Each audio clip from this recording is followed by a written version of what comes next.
Եվրոպան արտանում է թմբիրից եւ իր վրայից թոթափում է հրեական ստրկությունը եւ որոշել այլևս չդառնալ սիոնիստների զոհը մի տեսակ անհավատալի է։ Ինչպես հայտնում է Middle East Eye-ը,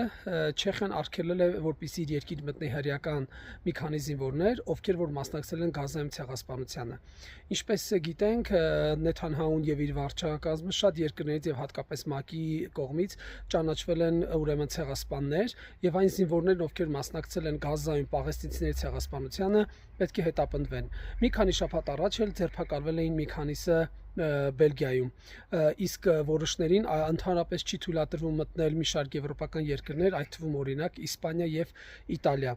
Ինձ համար նաեւ զարմանալին այն է, որ Չեխիայի Հանրապետությունը լրիվ պրո-իսրայելական երկիր է եւ զարմանալի է, որ նույնիսկ Չեխիան, որ արգելել էր պաղեստինցիներին իրենց համար ցույց անեն, այսօր արգելում է, որպեսզի մտնեն իրենց երկիր։ Վերջապես Եվրոպան հասկանում է, որ մեծ սխալ է գործել։ Եվրոպան հասկանում է, որ այդ ցեղասպանության պատասխանատուն հենց իրենք են։ Եվ ինչպես Իռլանդիայի падգամավորներն են Եվրախորհրդանում ասում, որ Իսրայելը չէր կարող եւ չի կարող իրականացնել այս ցեղասպանությունը, եթե չլիներ Եվրամիության եւ Ամերիկայի աջակցությունը, նրանք ճիշտ էին։ Հիմա Եվրոպան հասկանում է, թե ինչ մեծ